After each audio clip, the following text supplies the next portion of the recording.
नमस्कार दोस्तों, स्वागत है आपका स्टडी आईक्यू में। आज हम लोग एक बहुत ही मजेदार चर्चा करने वाले हैं। इनफैक्ट एक स्पेक्युलेटिव डिस्कशन चलेगा। आप यहां पे हेडिंग देख सकते हो, ओआरएफ का ये आर्टिकल है, Taiwan is the Berlin of Sino American cold war. तो आज हम लोग यहां पे चर्चा करेंगे बर्लिन की क्या परिस्थिति थी कोल्ड वॉर के दौरान। हम लोग उसको कंपेयर करेंगे आज के ताइवान के साथ और बात करेंगे क्या आज का Taiwan is like the Berlin of the cold war which was there between USA and USSR. तो अगर आप यूपीएससी सिविल सर्विसेज एग्जामिनेशन की तैयारी कर रहे हो तो this is a very very important discussion for you, specially for political science students, जहां पे सबसे पहला सवाल ये उठ सकता है कि do you think that the new cold war, that is the cold war of 21st century, is it between USA and China or between USA and Russia? तो to a large extent we can say that yes, probably between USA and China.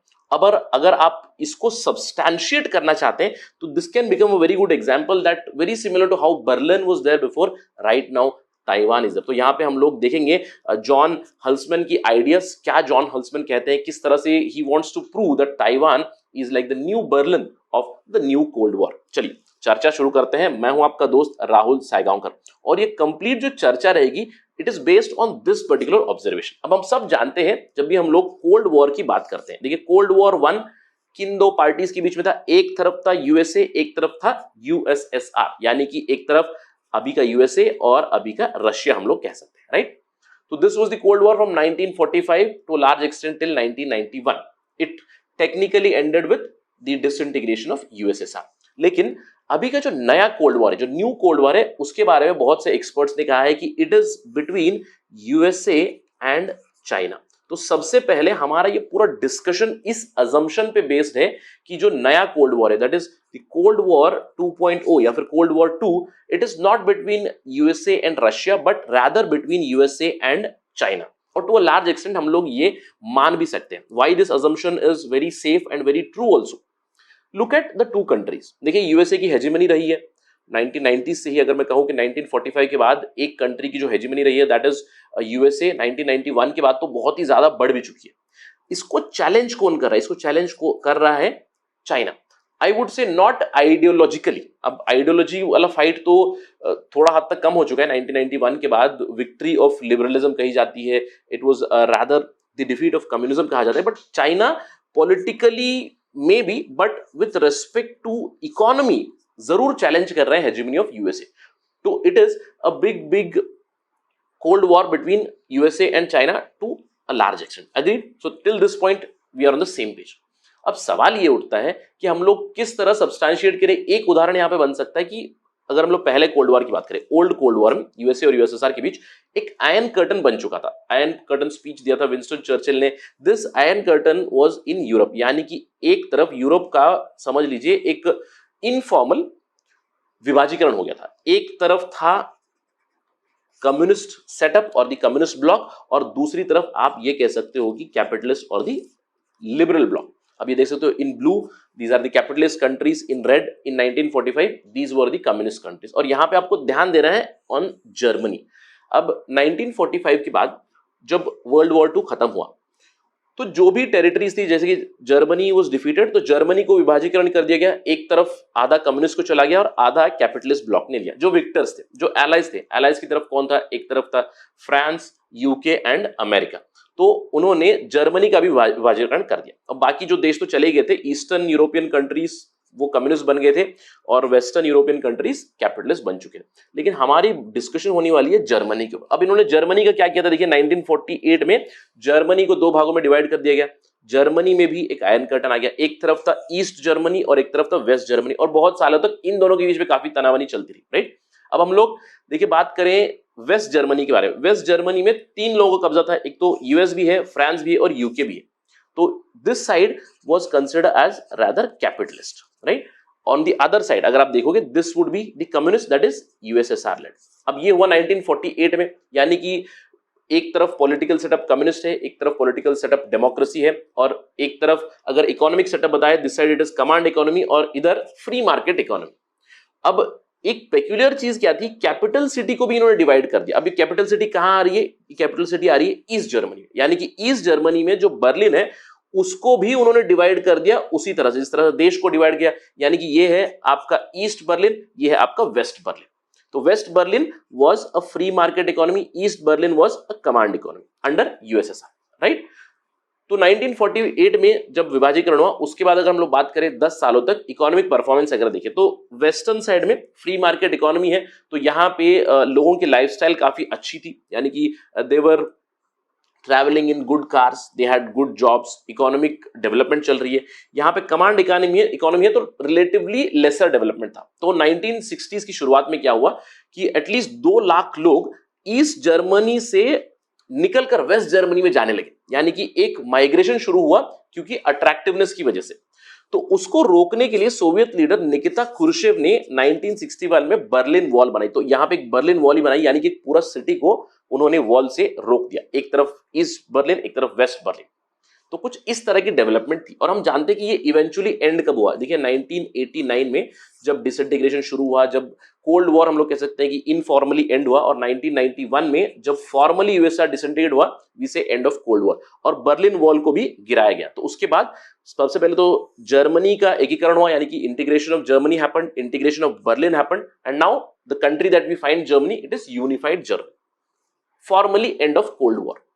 चलिए अभी situation के बारे में बात करते हैं जो ओल्ड कोल्ड वॉर में थी, जहां पे एक तरफ ईस्ट बर्लिन वेस्ट बर्लिन बनाया, आइडियोलॉजिकल वॉरफेयर चल रहा था, इकोनॉमिक कोल्ड वॉर भी चल रहा था, हम लोग कह सकते हैं टू लार्ज एक्सटेंट। अब इसको कंपेयर करते हैं ताइवान के साथ।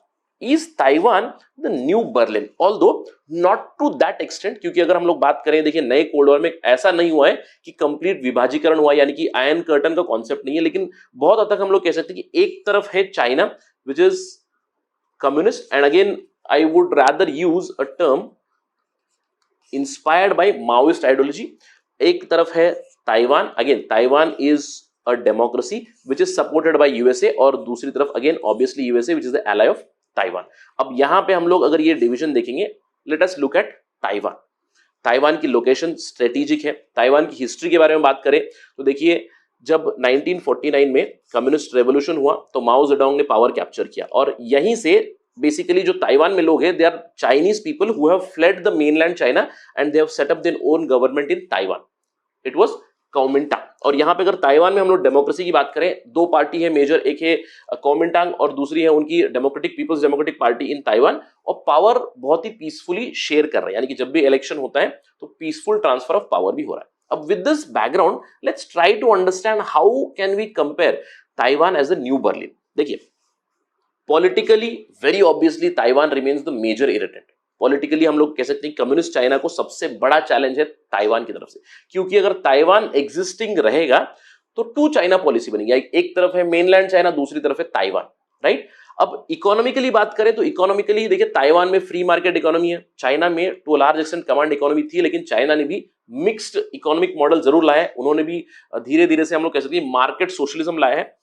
लेकिन अगर हम लोग ताइवान की बात करें, Taiwan being a very tiny country, it is economically very very strong. Let's talk about one of the example. Taiwan की जो सेमीकंडक्टर चिप्स है, आप अभी देखिएगा, look at any of the electronic products that you have made in Taiwan, the chips made in Taiwan वहीं से मिलते हैं, क्योंकि Taiwan it caters to about 80% of the demand of world semiconductor chips. और जब कोविड-19 पैंडेमिक में slow down हुआ था, तो जो सेमीकंडक्टर चिप्स का स्लो डाउन हुआ, उससे केवल यूएस को इंपैक्ट नहीं हुआ, चाइना को भी बहुत भारी इंपैक्ट हुआ, यानी कि इकोनॉमिकली भी वो चाइना के लिए एक बहुत बड़ा चैलेंज है। अब स्ट्रेटेजिकली हम लोग बात करें या फिर सिक्योरिटी पर्सपेक्टिव से बात करें, देखिए ताइवान की लोकेशन को आप देखिए, ताइवान की लोकेशन इज हियर।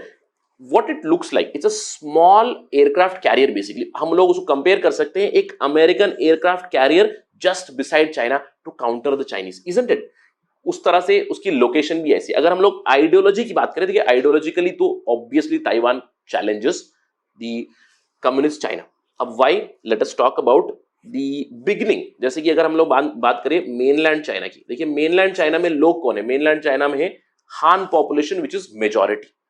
अब ताइवान में कौन सी पॉपुलेशन? ताइवान ऑल्सो हैज हान population which is majority, but Taiwan being the same Han majority, it is a power of symbolism of democracy, power of symbolism of free market. It is a symbolism that there is one China, but there are 2 systems also, 2 political systems, whichever is attractive, आप eventually उस तरफ आइएगा. So nobody knows the future. Will Taiwan survive? We don't know. Will China survive? We don't know. But अगर हम लोग China की retaliation देखें, देखिए चाइना ताइवान को कहीं ना कहीं एक वार्निंग सिंबल देने के लिए हम कह सकते हैं कि हांगकांग में जो हो रहा है, हांगकांग में जो टू पार्टी सिस्टम है, यानी कि टू पॉलिटिकल सिस्टम है, एक तरफ मेनलैंड चाइना में कम्युनिस्ट गवर्नमेंट है, हांगकांग में यहाँ पे थोड़ा सा डेमोक्रेसी जरूर दी गई है, तो टू सिस्टम को भी वो लोग थ्रेटन कर रहे हैं. Somewhere it is an indication towards Taiwan that we will not appreciate this particular development. अब अगर हम लोग इस चीज को कंपेयर करें पुराने वर्ल्ड वॉर के साथ, चलिए पुराने कोल्ड वॉर के साथ, पार्डन मी, तो how Taiwan is new Berlin. देखिए 1961 में क्या हुआ, मैंने आपसे कहा कि 1961 में वेस्ट बर्लिन के डेवलपमेंट को देखकर ऑलमोस्ट 2 लाख लोग ईस्ट बर्लिन से माइग्रेट होना शुरू हो गए. अब इस माइग्रेशन को रोकने के लिए निकिता क्रुश्चेव ने एक बहुत ही रेडिकल स्टेप लिया. उन्होंने क्या किया, एक पूरी बर्लिन वॉल को ही कंस्ट्रक्ट कर दिया, बेसिकली टू शो कि यूएसएसआर का स्ट्रेंथ है और हमारा एंटी वेस्टर्न एटीट्यूड है, ऑब्वियसली एंटी कैपिटलिस्ट स्टांस है हमारा, ये शो करने के लिए. अब उस समय पे it was cold war, obviously yes. Ab now what is happening here in the new cold war, Xi Jinping, very much like Khrushchev, he has made it clear that we do not support the pro western attitude of our territories, यानी कि Taiwan. उन्होंने कहा कि a pro American free and democratic Taiwan cannot continue, it will not continue. He has continuously suggested कि finally mainland China and the communist party it desires कि Taiwan को हम लोग यूनाइट कर दें मेनलैंड के साथ. तो ये कब होगा, ये तो आने वाला समय ही बता सकता है. तब से लेकर जी ने कंटिन्यूसली वन चाइना पॉलिसी को प्रमोट किया हुआ है. तो हम लोग कुछ हद तक ये कह सकते हैं, yes to certain extent we can say that Taiwan is like the new Berlin which has become a bone of contention. इसको सिंबॉलिकली यूएस कंटिन्यूसली प्रमोट कर रहा है ताकि whoever survives eventually, be it Taiwan or be it mainland China, but there is some sort of an economic tussle going on, a political tussle going on, and finally an ideological tussle also going on here. Who wins? Only time will tell.